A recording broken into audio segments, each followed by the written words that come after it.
বিশাল এক পাহাড়ের ওপরে এক ঈগল বাসা বানিয়েছিল। ঈগলের বাসায় ছিল তার চারটি ডিম। প্রতিদিন সকালে সে এগুলো রেখে খাবারের খোঁজে উড়ে যেত। একদিন ঈগল যখন বাসার বাইরে ছিল তখন ভূমিকম্পে গোটা পাহাড় নড়ে উঠল। এতে ঈগলের একটি ডিম বাসা থেকে ছিটকে পড়ে গেল।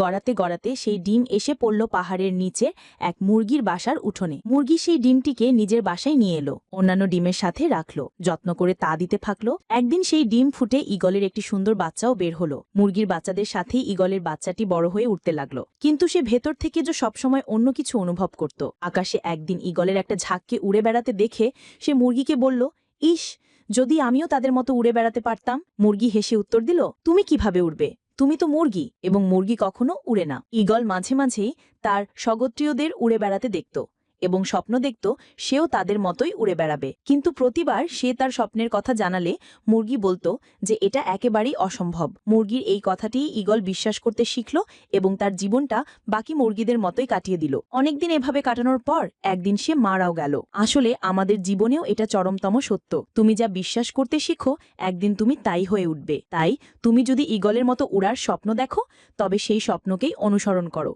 মুরগির কথায় কান দিতে যেও না।